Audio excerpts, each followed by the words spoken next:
నమస్కారం అండి. నేను మీ తేజని. తేజ రుచుల పుస్తకం ఛానల్కి స్వాగతం అండి. ఎప్పుడూ చేసుకునే లెమన్ రైస్లా కాకుండా రైస్తో కాకుండా, అవునండి రైస్తో కానే కాదు, ఈ వెర్షన్ అంటే ఇడియప్పంతో లెమన్ రైస్ అండి. మన వైపున చాలా రేర్గా తింటాం, కానీ తమిళనాడు కేరళ స్టైలు వైపున చాలా ఎక్కువగా తినే ఈ ఇడియప్పం చేసుకునే విధానం, దాంతో పులిహోర చేసుకునే విధానం చాలా సింపుల్గా ఉంటుంది. తినడానికి చాలా బాగుంటుందండి. అవునండి, చాలా సింపుల్గా చేసుకునే ఈ ఇడియప్పం రెసిపీ కోసం ముందుగా మిక్సీ పట్టిన 1 కప్పు పొడి బియ్యపిండి అండి. అవునండి, 1 కప్పు పొడి బియ్యపిండిని తీసుకోవాలి.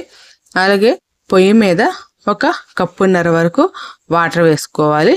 వేసుకుని అందులోకి మనము రుచికి సరిపడా సాల్ట్, అలాగే 1 పెద్ద స్పూన్తో ఆయిల్ వేసుకుని బాగా మరగనివ్వాలి.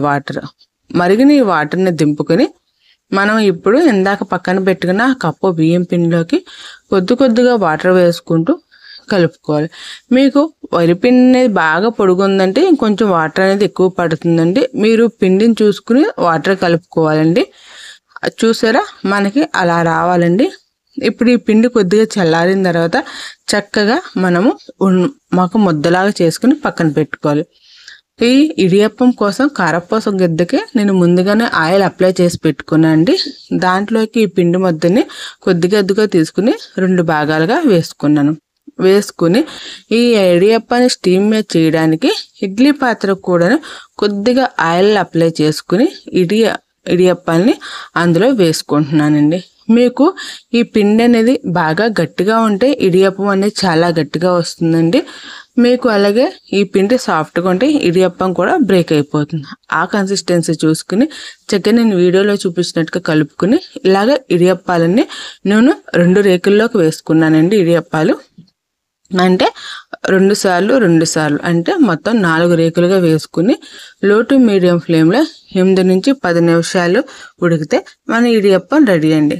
ఇప్పుడు మనము లెమన్ రైస్ కోసం దీన్ని ఒక ప్యాన్లో 1 పెద్ద స్పూన్ ఆయిల్, 1/2 స్పూన్ ఆవాలు వేసుకుని అవి కొంచెం చిటపట్లాడిన తర్వాత 1 స్పూన్ మినప్పప్పు, అలాగే 1/2 స్పూను శనగపప్పు, 7 నుంచి 8 జీడిపప్పు పలుకులు వేసుకుని బాగా వేగిన తర్వాత అలాగే అరగుప్పుడు వేరుశెనగుళ్ళు కూడా వేసుకుని బాగా వేగనివ్వాలండి. అవునండి, మనం రెగ్యులర్గా చేసే లెమన్ రైస్ పిల్లలు పెద్దలు ఇంట్లో వాళ్ళకి బోరు కొడుతుంది, కానీ ఈ రకంగా చేసి పెడితే టేస్ట్ డిఫరెంట్గా ఉంటుంది. తినే వాళ్ళకు కూడా చాలా బాగుంటుంది. కాబట్టి ఒకసారి ఖచ్చితంగా ఇలా ట్రై చేయండి. ఈ వేగిన దాంట్లో ఇప్పుడు 2 ఎండుమిరగాయలని చక్కగా మనము కట్ చేసుకుని వేసుకోవాలి. అలాగే 1 రెబ్బ కరివేపాకు కూడా వేసుకుని కరివేపాకు కూడా చిటపట్లాడిన తర్వాత కొద్దిగా పసుపు వేసుకుని బాగా కలుపుకుని ఇందులోకి 7 నుంచి 8 వరకు ఇడియప్పాలు పడతాయండి నేను చేసే క్వాంటిటీకి. చక్కగా ఈ లోపు మనం ఈ పోపు అంతా పెట్టుకునేటప్పటికి అవి చక్కగా చల్లారిపోయి ఉంటాయండి. ఈ చల్లారిపోయిన ఇడియప్పాని చక్కగా నేను చూపించినట్టుగా 4 ముక్కలుగా చేసుకుని అందులో వేసేసుకోవాలండి. ఇలా వేసుకుని చక్కగా అటు ఇటు కలుపుకుంటే మనం వేసుకున్న పోపు అలాగే పసుపు ఇవన్నీ కూడా చక్కగా ఈ మిశ్రమానికి భలే పడతాయండి.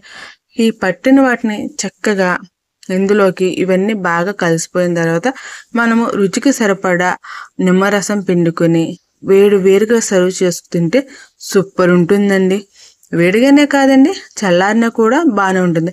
ఒక్కసారి లంచ్ రెసిపీని మీ పిల్లలకి లంచ్ బాక్స్లో పెట్టి చూడండి, మళ్ళీ చేయవా అని అడుగుతారు.